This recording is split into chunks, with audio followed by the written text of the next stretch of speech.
Bonjour à tous et bienvenue dans cette nouvelle émission de Bonjour chez vous, en espérant que votre semaine a bien commencé, que vous avez pu suivre l'émission d'hier. Nous continuons notre semaine, comme je l'ai dit hier, on a des thèmes très intéressants pour vous. Et aujourd'hui, on va parler de la profondeur. Ne sois pas un chrétien superficiel, mais sois un chrétien profond. C'est le thème de notre émission que je parle aujourd'hui avec Aurélie et Omer. Bonjour à vous deux. Bonjour madame. Vous allez bien? Ça va très bien et toi-même? Ça va super bien. Et aujourd'hui, on fait une émission sur la profondeur. C'est un sujet, je crois, qu'on a souvent abordé dans Bonjour chez vous, mais c'est un sujet qui est important, vraiment, que chacun d'entre nous puissions aller de gloire en gloire, de profondeur en profondeur, j'ai envie de dire, dans notre vie chrétienne, ne pas se limiter au service du dimanche matin, un post par-ci, une citation par-là sur les réseaux, mais vraiment d'avoir un cœur à cœur avec Dieu. Et c'est ça, ce à quoi on va vous encourager aujourd'hui. Et Omer, tu vas faire un conseil du coach. Oui, comment développer de la profondeur, quelques astuces et dangers sur le chemin de ceux qui veulent développer de la profondeur. Oui, développer de la profondeur dans la parole. Dans la parole, Dans la parole de Dieu. Un super sujet que tu vas pouvoir développer tout à l'heure. Et avec toi, Aurélie, on va commencer tout de suite dans la pensée du jour.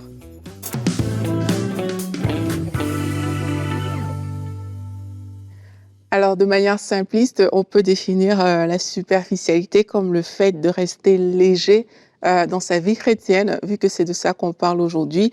Et quelques caractéristiques qu'on peut mettre en avant, c'est qu'on peut préférer l'extérieur de la coupe, un peu comme ce que Jésus reproche aux pharisiens. On préfère le paraître, on préfère ce qui est visible. On peut être très actif, par exemple le dimanche, comme tu disais Nadine, actif sur les réseaux sociaux, mais il n'y a pas un vrai fond, ça ne vient pas d'une vraie relation avec Dieu. On peut aussi également se contenter du strict minimum quand ça concerne Dieu, et on ne veut pas faire le kilomètre de plus, on veut toujours demeurer dans une zone de confort. Et dès l'instant où ce n'est plus facile, dès l'instant où ce n'est plus simple, on n'accepte pas de payer un certain prix parce que c'est devenu trop compliqué.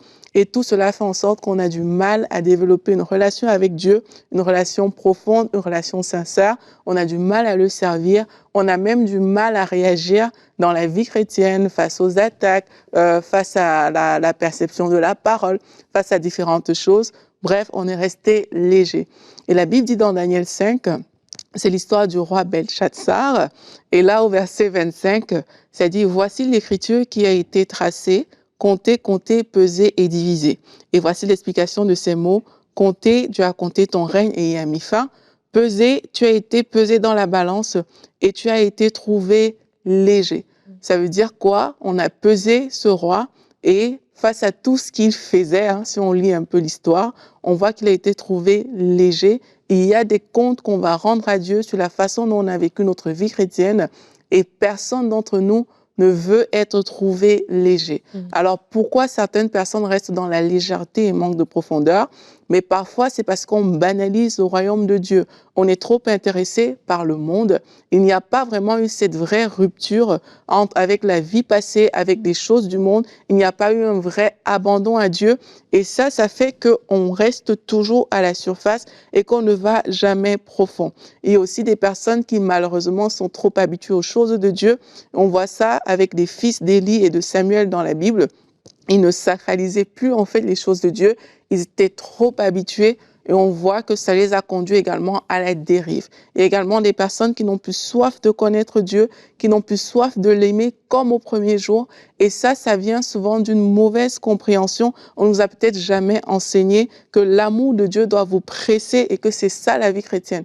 Plusieurs personnes ont été enseignées que la vie chrétienne c'est telle chose ou telle autre.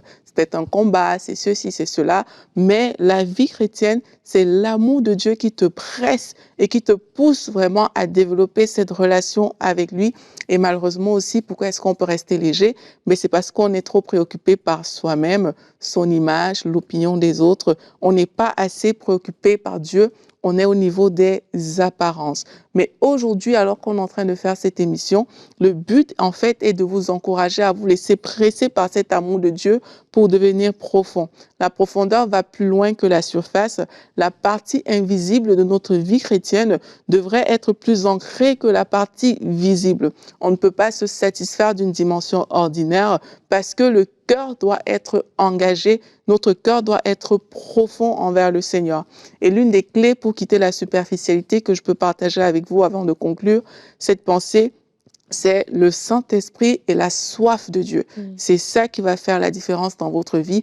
Et ça passe par quoi? Ça passe par une vraie rencontre avec Dieu, le désir de le connaître, la révélation de l'amour de Dieu. Si Jésus nous a aimés à la croix au point de donner sa vie pour nous, il n'y a rien qu'on ne puisse faire pour lui sur cette terre. Et également, on peut demander au Saint-Esprit de nous embraser afin de créer cet amour profond, cet attachement profond à Dieu.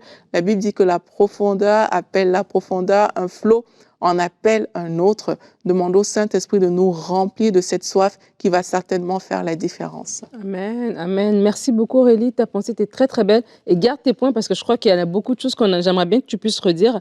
Avant de pouvoir continuer avec toi Aurélie, on va regarder notre verset du jour. Il se trouve aujourd'hui dans l'évangile de Jean, Jean 14, le verset 21.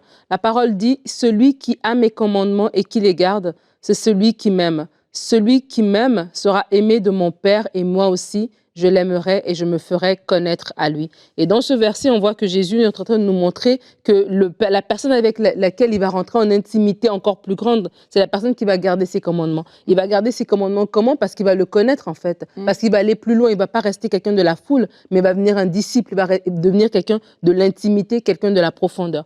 Et donc quand on dit d'être un chrétien profond, c'est qu'il y a vraiment il y a un impact. Il y a un impact sur notre éternité. Tu as parlé aussi de la soif, etc., de toutes ces choses-là du royaume. Il y a un impact aussi même dans ce qu'on va vivre. Des fois, on est un chrétien. Si on reste un chrétien de surface, nous allons vivre certaines choses, mais il y a des choses dans lesquelles on n'aura pas accès, en fait, on sera limité.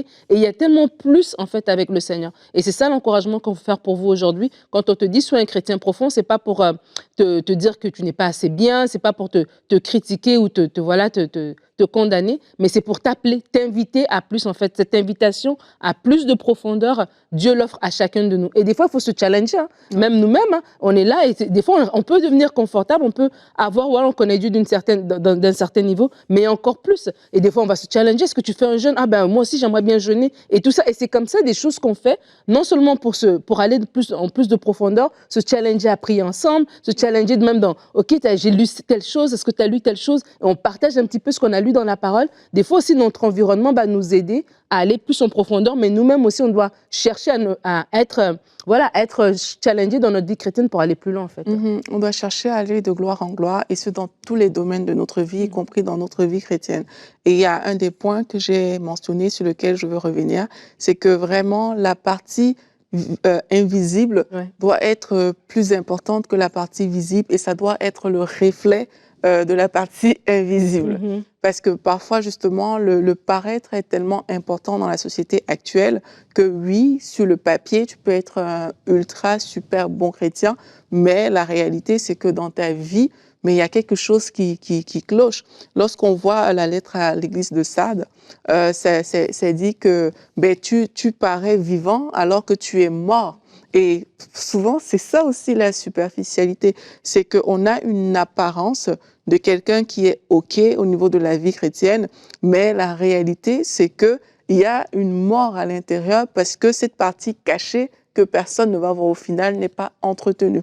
Donc ça commence par cette soif de Dieu où on se dit, mais Seigneur, je veux, moi c'est l'un de mes sujets de prière courants. Parce que quand je suis née de nouveau, ceux qui ont écouté mon témoignage, j'ai une soif surnaturelle qui m'a fait tellement désirer Dieu. Et justement, dans cette soif, il y a des choses que je ne comprenais pas, que je ne connaissais pas, mais que j'ai découvert, j'ai envie de dire, seul avec Dieu. Et je me disais, waouh, ça existe, ça dans la vie chrétienne. Pour moi, c'est une profondeur, c'est que tu atteins un certain niveau et il faut aller plus loin aussi. Et ça me pousse souvent, en tout cas, à dire à Dieu, Seigneur, j'ai soif, je veux vivre cette soif-là parce que je sais que ça peut amener très loin. Et c'est pour ça que j'encourage aussi les gens par rapport au Saint-Esprit, d'être remplis du Saint-Esprit. Quand le Saint-Esprit prend le contrôle, sincèrement, quand c'est le Saint-Esprit qui dirige, tu vas vraiment aller loin dans ta relation avec Dieu. Tu iras tellement plus loin que ce que tu vas faire toi-même par tes propres efforts ou parce que tu as vu les autres faire.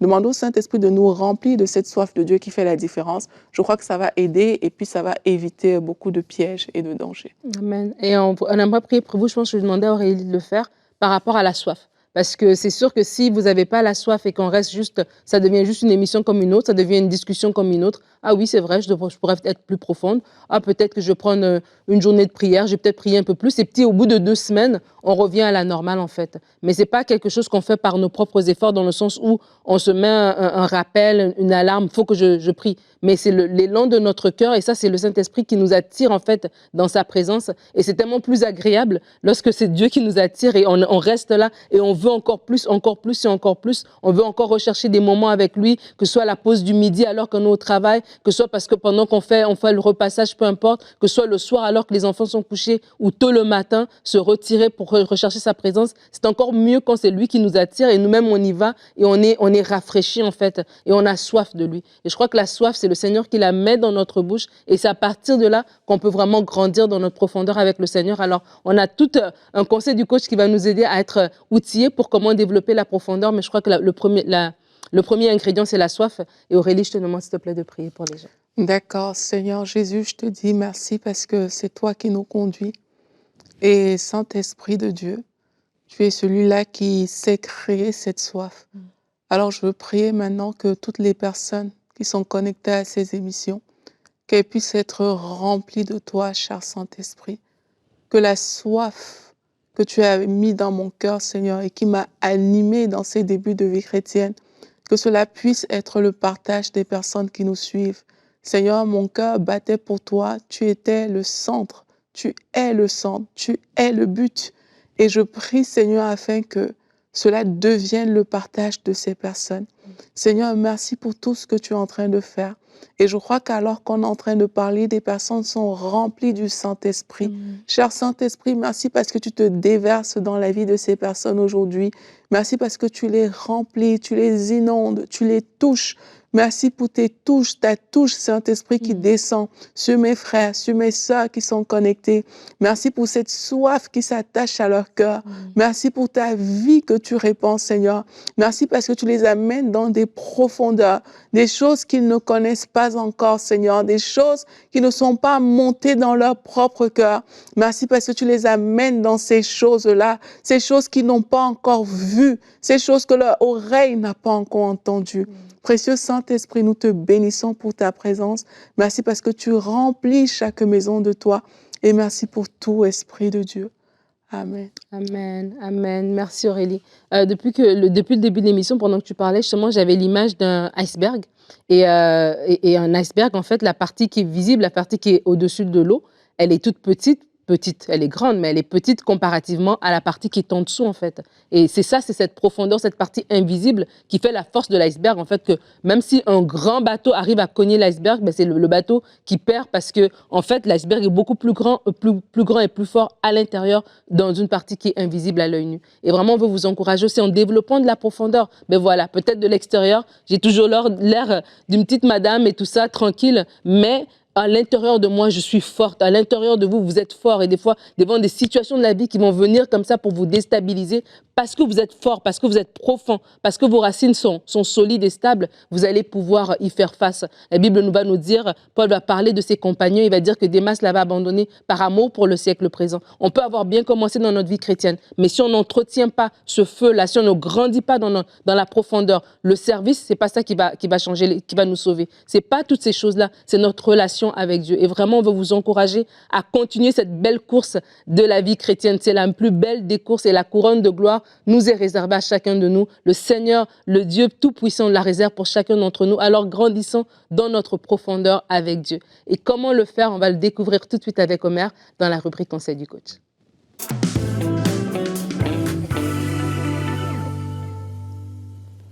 Alors, comment développer de la profondeur dans la parole? Je vais rebondir sur ce qui a été dit précédemment pour établir 3 éléments qui sont essentiels, qui vont dans le sens de ce qu'Aurélie a dit. J'ai beaucoup aimé lorsqu'elle a dit que la partie invisible doit être plus importante ou profonde que la partie que l'on voit. Il y a 3 mots essentiels que l'apôtre Paul va utiliser en fait pour décrire ce que Aurélie essaie de si bien nous dire dans sa pensée du jour. Dans Colossiens chapitre 2, le verset 7, Paul dit « Étant enraciné et fondé en lui et affermi par la foi, d'après les instructions qui vous ont été données, abondez en actions de grâce. » Donc on comprend par là qu'il y a 3 mots. Le premier mot, c'est être enraciné. Enraciner veut dire que, bien, c'est grandir, en fait, dans la profondeur. On n'est pas être un chrétien, en fait, de surface. Et au plus, on va développer cette relation profonde avec Dieu, au plus, en fait, on sera capable de résister dans les mauvais temps.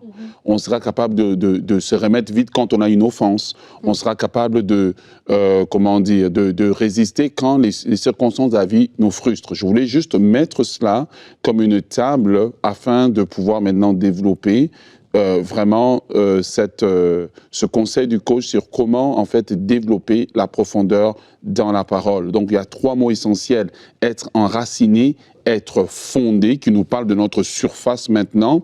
Ensuite de cela, être affermi. Ça veut dire je grandis en hauteur, mais les vents ne m'enlèvent pas de mon chemin.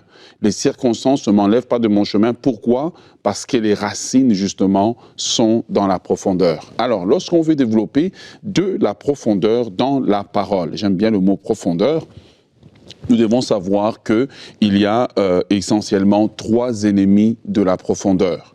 Les 3 ennemis de la profondeur, eh bien, ce sont 3 ennemis qui vont tenter de nous visiter de temps en temps.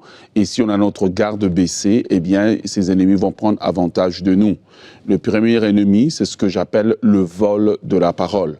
Dans la parabole de la semence, Jésus dit que quand la semence est jetée sur différents types de terrains, il y a un type de terrain dans lequel, eh bien, quand la semence dont la parole tombe, le diable vient, il vole. En fait, ce qui est étonnant, c'est qu'il n'y a même pas une résistance, le diable vient, il vole. Ça, c'est le cas d'énormément de personnes qui fréquentent l'Église. Pourquoi? Là, Jésus dit, c'est parce qu'ils ne comprennent pas la parole et que, évidemment, ils ne posent pas de questions non plus et ils sont juste intéressés. Ben, j'ai fait mon culte, j'ai chanté, c'était beau, c'était merveilleux, ils sont partis. Mais le diable vient, vole la parole. Matthieu, donc, chapitre 13, le verset 18 au verset 19. La deuxième catégorie des ennemis de la profondeur, eh bien, c'est lorsque on n'a personne pour nous guider. On est notre propre maître à nous-mêmes. Un enfant apprend à parler parce que il est avec un adulte qui est en train de parler ou des aînés qui sont en train de parler. Et cet enfant développe le langage, développe la culture, prend les habitudes de famille dans l'imitation ou des adultes aussi qui sont capables de lui expliquer. Et aujourd'hui, dans le corps de Christ, malheureusement, on a cette mentalité d'être autonome. Je vais apprendre par moi-même. Et les gens aiment bien citer ce verset de 1 Jean qui dit que vous n'avez pas besoin qu'on vous enseigne parce que l'onction vous enseigne vous-même. J'aimerais bien faire un conseil du coach là-dessus, faire un exégèse. Vous allez voir que vraiment ce que le texte est en train de vouloir dire. Dans le royaume de Dieu, on ne fonctionne pas de façon indépendante, mais Pierre dit, et vous, comme des enfants des enfants nouveau-nés, désirez le lait spirituel par lequel vous allez grandir.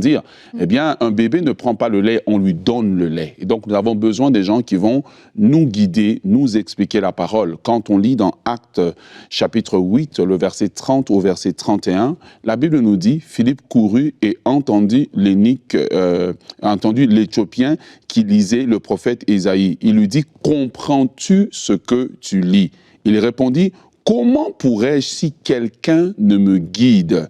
Et il invita Philippe à monter et à s'asseoir avec lui. Et on connaît la suite du récit. Philippe va lui expliquer les Écritures. Quand on est un enfant de Dieu, on doit avoir en fait un plaisir de s'asseoir dans une étude biblique et un aîné dans la foi ou un pasteur ou un ancien ou quelqu'un qui a été établi, qui est un aîné dans la foi, peut alors prendre les Écritures, les ouvrir et prendre le temps d'expliquer. C'était le secret de la croissance de l'Église dans le livre des Actes des Apôtres où la Bible dit que dans les maisons, et dans les lieux publics, ils étaient, constants dans l'enseignement des apôtres. Et c'est quelque chose qui manque aujourd'hui.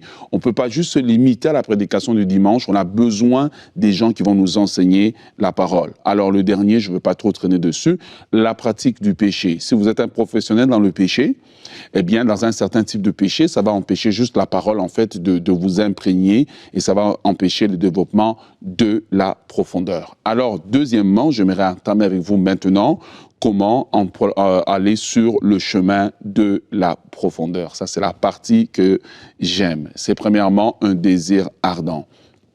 eh bien, je reprends le verset ici de 1 Pierre chapitre 2, le verset 2, qui dit « Désirez comme des enfants nouveau-nés le lait spirituel et pur, afin que par lui vous croissiez pour le salut. » Donc, il y a une chose ici que vous pouvez faire pour que le désir ardent se manifeste en vous. Vous pouvez prier à Dieu. Vous savez, on dit souvent dans les livres de Jacques que si quelqu'un manque de sagesse, qu'il demande à Dieu. Mais dernièrement, j'ai découvert en fait, c'est qu'importe ce que vous manquez dans votre vie chrétienne, demandez à Dieu, Seigneur, donne-moi la soif de toi. Il y a des prières comme ça que Dieu exauce rapidement. Donne-moi la soif de toi, donne-moi la faim de toi, donne-moi la faim de ta parole. Le Seigneur va créer ce désir qui va faire que vous avez envie de lire votre parole, vous avez envie de passer du temps avec lui. Donc le premier point, c'est le désir ardent. Deuxième point, c'est passer du temps avec la parole de Dieu. Vous n'allez pas juste la lire pour, juste connaître l'histoire, mais vous voulez aller plus en profondeur. Vous allez acheter, des instruments. Donc, c'est ce que j'appelle la proximité avec la parole. Vous allez acheter un lecteur de la Bible, vous allez acheter une concordance, vous allez investir, en fait, dans différentes sortes de Bibles. Et je ne juge personne, mais si tu te dis être chrétien depuis longtemps, que tu as juste une seule version de la Bible parce que c'est la seule que tu peux te payer, gloire à Dieu. Mais si tu as des moyens, tu devrais avoir une certaine panoplie d'outils qui vont pouvoir t'aider à développer de la profondeur. Alors, Dieu donnera à Josué, dans Josué chapitre 1, le verset 8, les clés. Il dit, Josué 1, 8, il dit que ce livre de la loi ne s'éloigne point de ta bouche. Médite-le. La clé, c'est méditer, en fait. Parce qu'on peut dire des versets bibliques, mais sans comprendre ce qu'on dit. Médite-le jour et nuit, pour agir fidèlement selon ce qui est écrit, car c'est alors que tu auras du succès dans tes entreprises, c'est alors que tu réussiras. Donc la clé numéro 2 pour le chemin de la profondeur, c'est vraiment cette habileté de mettre nos smartphones ou je ne sais pas quel autre outil qui peut nous distraire de côté et de prendre la Bible, de l'ouvrir, de la lire, prendre un morceau et juste le mâcher. J'ai déjà fait, je crois qu'un espace de 2 mois avec Matthieu chapitre 11, où Jésus dit « Prenez mon joug car il est doux et léger ». Voilà, et je prends juste ce temps avec ce texte que je repasse dans mon cœur constamment.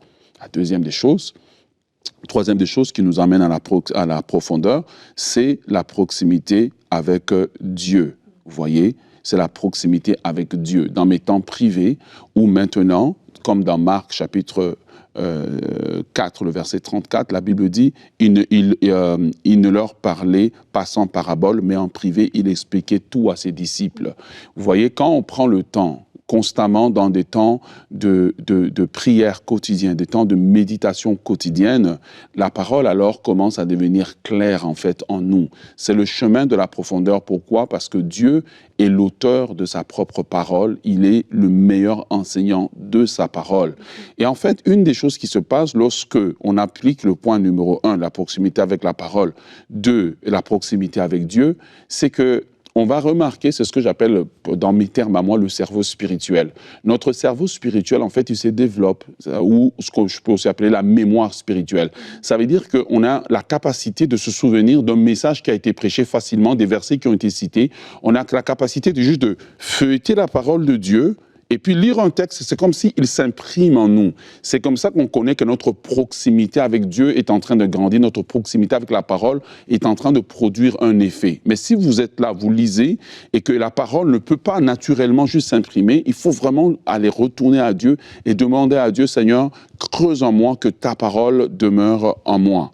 Donc, quand on arrive à ce niveau-là, au niveau 3, où on a cultivé la proximité avec Dieu dans des temps de recueillement quotidien, régulier avec lui, je vous demande de faire la prière, et c'est le point numéro 4, c'est l'illumination. Et personnellement, c'est ce qui m'a emmené à vraiment connaître la parole, à développer de la profondeur dans la parole. Luc chapitre 24, le verset 45, la parole de Dieu dit « Alors il leur ouvrit l'esprit afin qu'ils comprennent l'Écriture ». Vous voyez, quand je suis tombé sur ce verset, j'ai commencé à prier Dieu, « Seigneur, ouvre mon esprit pour que je comprenne l'Écriture, que je l'ouvre dans l'Ancien Testament ou le Nouveau Testament, que je puisse comprendre. Et quand tu fais ce genre de prière, tu peux rajouter cette prière ici où tu dis à Dieu, Seigneur, permets que ta parole en moi soit comme du pain, que j'aime ta parole comme j'aime la nourriture, que j'aime ta parole comme j'aime m'asseoir. Vous allez lire la parole de Dieu, vous allez avoir l'impression que vous êtes en train de manger littéralement, mais au-delà de ça, c'est que là, je parlais du cerveau spirituel, vous allez développer votre estomac spirituel, ok?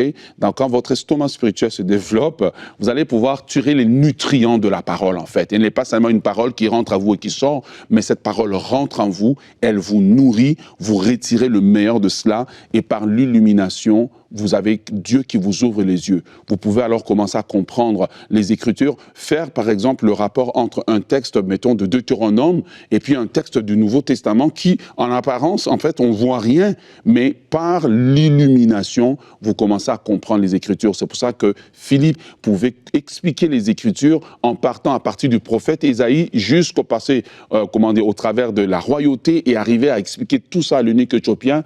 Tout ça, en fait, juste à partir d'une lecture que l'eunuque éthiopien faisait. Et la dernière des choses qui va produire la profondeur, eh bien, c'est la compagnie des frères ou la compagnie des frères et sœurs, pour pouvoir mieux le dire dans le langage d'aujourd'hui.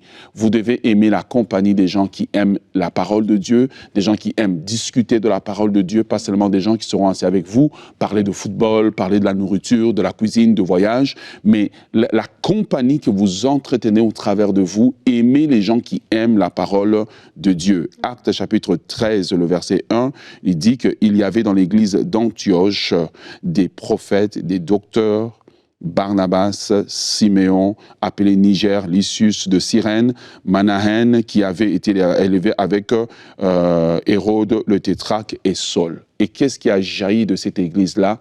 C'est tous les joyaux que nous voyons dans le Nouveau Testament, parce que c'était la compagnie des gens qui aimaient la parole de Dieu, qui méditaient la parole de Dieu et qui partageaient leur révélation. Je finis avec ce texte de Psaume 1, Psaume 119, qui nous dit « Ta parole », Psaume 119, verset 105, qui nous dit « Ta parole est une lampe à mes pieds et une lumière sur mon sentier. » Amen, amen. Merci, merci énormément pour ce beau conseil du coach, un conseil du coach bien costaud.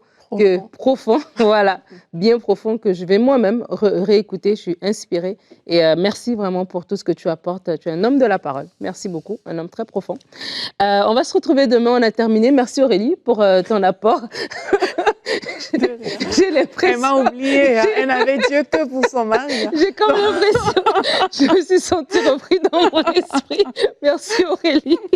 Et merci à vous d'avoir été là. On va se retrouver demain. Demain, notre thème est « Est-ce la volonté de Dieu ou celle des hommes qui priment dans ta vie ?» Et Frank sera là pour un flashback. Vous vous rappelez, on a fait un flashback 1 et là, c'est la suite. C'est l'histoire de Marie-Jeanne Polly Wigglesworth. Alors, on va écouter la deuxième partie de son histoire demain. Merci de nous avoir suivis et bonjour chez vous.